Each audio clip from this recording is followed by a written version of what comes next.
Hello, revelers around the globe. Happy solstice. Sun motionless day. Today, Earth's axis is tilted so that north, the Arctic is farthest from the sun, and south, the Antarctic is closest to the sun.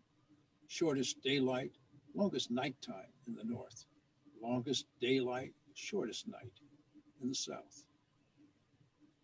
Sunrises and sunsets stop traveling in one direction on the horizon, turn, and head in the other direction. I'm Charlie Morrow, sound and celebration artist, live streaming from Visual Power Studio, Helsinki, as the closing event of Helsinki's Kohta Art Hall retrospective show, Charlie Morrow, A Gathering. I am grateful to curator-director Anders Kreuger and Kohta, and to the Society of Finnish Composers Sibelius 75th Anniversary Award, and to the Vienna-based art society, Tone Spoor, run by sound art curator Georg Weckwerth, for streaming our whole event. Today continues my international solstice celebrations begun on radio in 1981. Phil Dateson, sound, video, and visual artist in New Zealand, was part of that and joins today. Osasima, actor, yoik singer, and director of the Euron Sami Theater in Kiruna, northern Sweden, and Phil Niblock, New York composer, filmmaker, and video artist, were part of our 1987 International TV Solstice and joined today. And I'm most lucky to premiere my Four Winds with four French horns in Finland, the USA, Australia, and Japan. And we preview the new virtual world, Morrow Land, for your upcoming adventures. Osasima shares reflections on the winter solstice from a Sami point of view.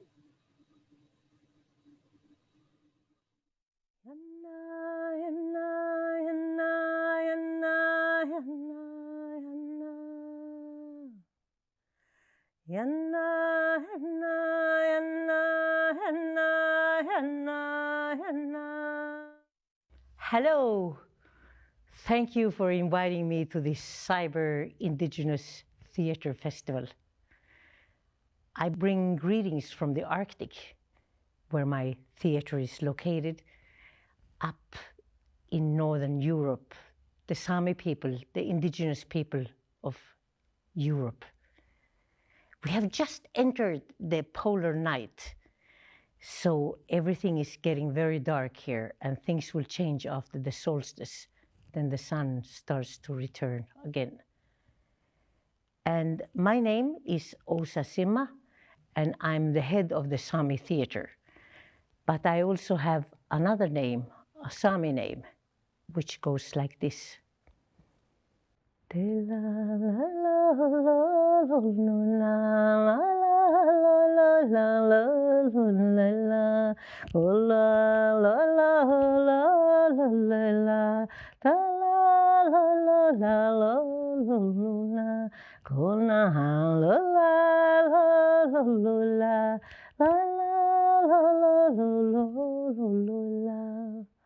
This is my song name, and this name was given to me by my grandfather when I was about 3 years old. And it's very usual in the traditional Sami singing that you name people by a song. And according to tradition, this song that is given to you, the name song, it's actually the only one that you have any legal rights to. I myself, I've composed about 50 other yoiks, Sami songs, but I have no right to claim any royalties for them because they have come to me from what inspired me to make the yoik. So if I met a bear and I get so inspired by the bear, then the bear is the legal owner of the song. If I see a beautiful mountain and I get inspired to make a song from that beautiful view, then the mountain is the owner, the legal owner of the song. So I think this is a really nice attitude that I carry very deep in my heart, because as long as you're an artist, if you don't have any inspiration, nothing will come out of you. But when you are inspired, then ideas come out of you, stories come out of you, songs come out of you, and the owner is the one that has inspired you, not me. I'm just a voice. I'm just a tool for telling something that touched my heart. We also say in the Sami culture that the Sami yoiking, it has no beginning and it has no end. You sing as long as you need to. And when the song is born, it's born from the moment when you are so touched emotionally from something, from a beauty, from sorrow, from whatever, whatever emotions we humans go through, then that is the moment to create a song and honor the inspirator, the emotion that brought the creation forth.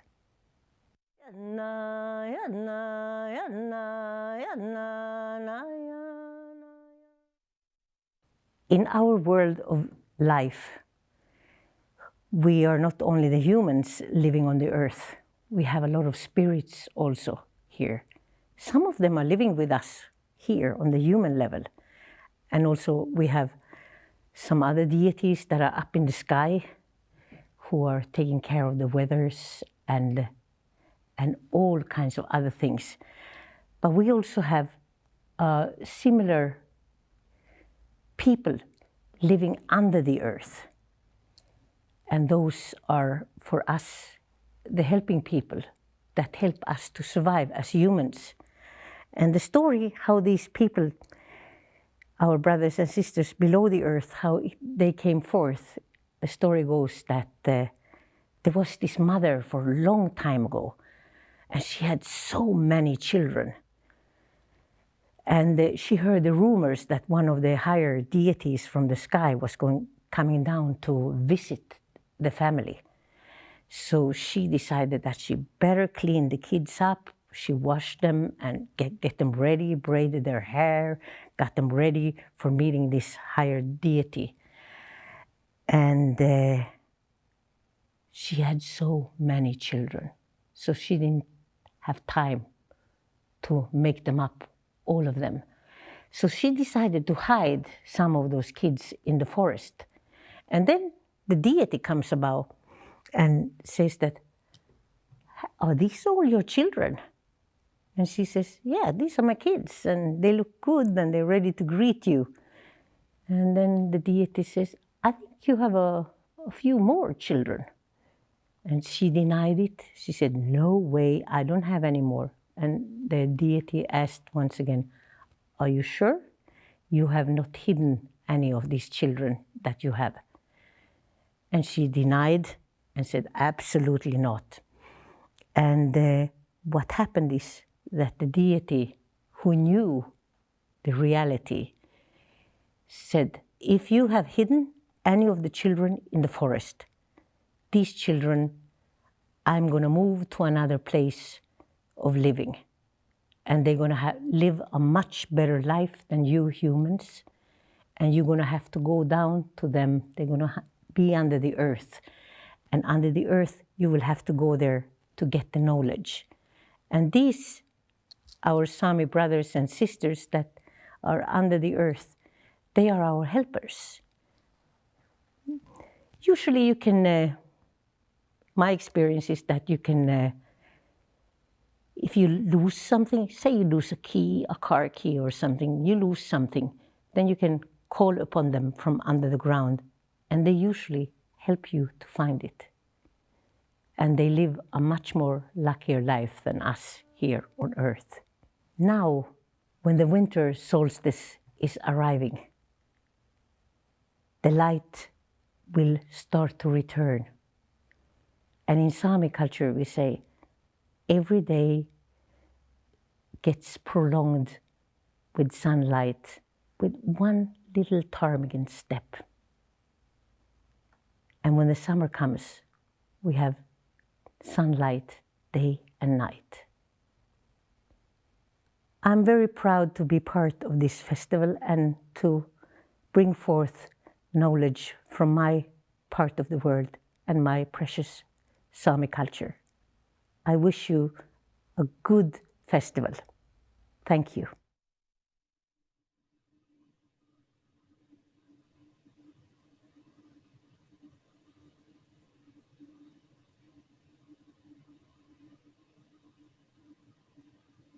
Such a long view back through time in the Sami view, back before the last ice age.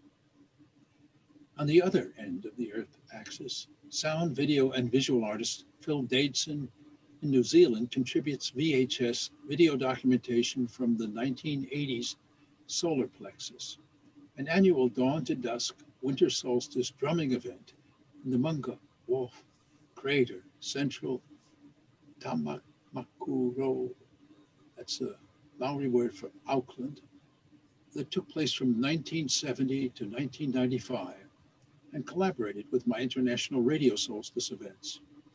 Our collaboration continues today. Phil has a gift for orchestrating and making site performances in outdoor space.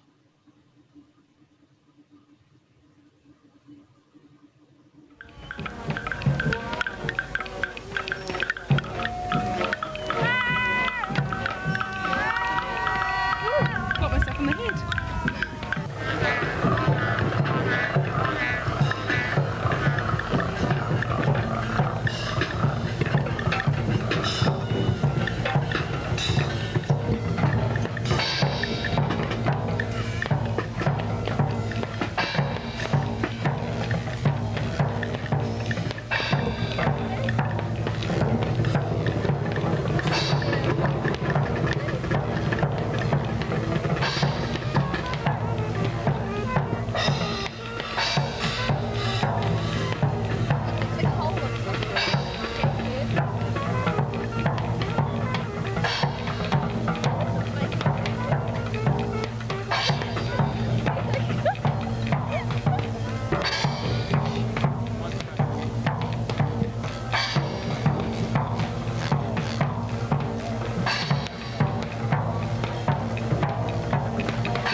I am, as many of you are, moved by the shadow of death in our time of pandemic. I'll sing my setting of Kaddish, a solo chant based on the Aramaic mourner's prayer for the living, accompanied by a handheld gong. I share my calligraphic score with you. Kaddish is Aramaic for holy. It is praises asking for peace. My violin concerto begins with it. I sing now along with a recording of the premiere with violinist Yuval Waldman at New York's Washington Square Church in 1975.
Yamli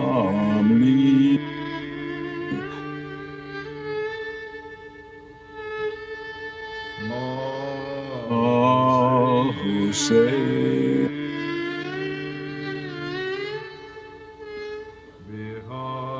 aye kamo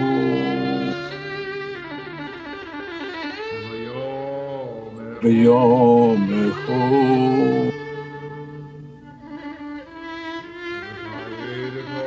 V'chaydecho Beis Olam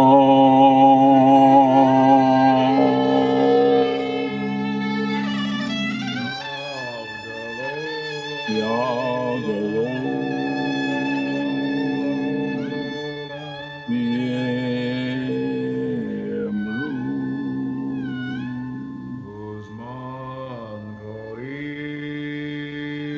Uzman Kori Yemaru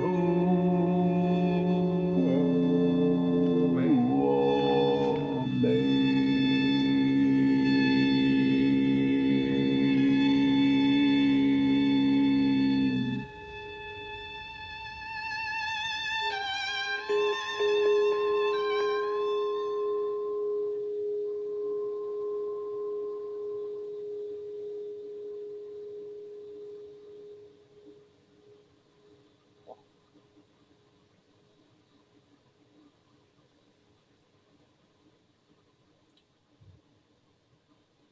Composer, filmmaker, and video artist Phil Niblock heads the Experimental Intermedia Foundation in New York. He joins the event and contributes Rose Sea, a video of water, and an 8-minute version of his musical composition Vlada, BC. Both works are from 2020. He has a rare gift for visual music and musical visuals, a keen ear and steady eye. Niblock celebrates solstices with concerts. Join his 6 hours of music and film today at www.roulette, ROULETTE.org.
I'm lucky to premiere my new composition, Four Winds, a sound portrait with four horns located in different time zones but playing simultaneously and with a digital soundscape. The first horn player, Satu Huskonen, joins from Otso Pakorinen's Visual Power Studio in Helsinki, where Pakarinen and Petri Frestadius play electronic keyboards. The other horn players are Jordan James in Maryland, US, Adrian Hallam in Sydney, Australia, and Yuri Sasaki in Tokyo, Japan. This performance is live mixed by Willie Fastino in Los Angeles with Kevin Dio in New York of Park Boulevard Productions. Jeff Aaron Bryant has created the visuals, and we thank NASA's Solar Lab for today's Movies of the Sun. I'm very much indebted to the spirit, care, and creativity of all my collaborators. Four Winds is dedicated to Myelena Remis. The five movements are legato, energy, staccato, zephyrs, chattering storms, song in the distance. The four horns call out to each other from the four corners of the world.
A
public 3D online extension of the Cocktail exhibition, a gathering, offering highlights of my personal and professional life.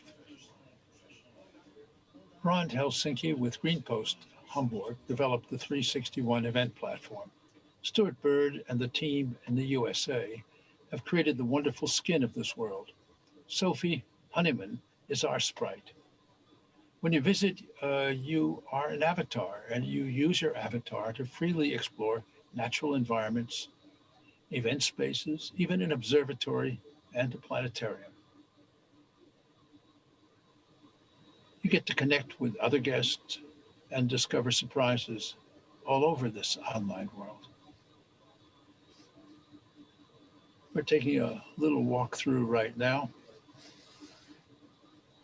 We're shots taken during the construction period. This is the wind sails that you're looking at, which is a piece that I did outside of Copenhagen. These are 4 floating islands. You can get an idea of how the process of building this virtual world is done. I like this kind of step by step of entering the surreal. It's been very exciting because everything's been just shaping up after it was just an idea. And as you can see, it gets fleshed out from an idea to a line becomes an eyeball becomes 2 eyes and a face. And this becomes then, as you will see, some kind of crazy clock, you know. And here we are. This is an exhibition that we did up on the St. Laurent in a tree stump of the Carboniferous period with a day in the life of the Carboniferous, an animation on the ceiling.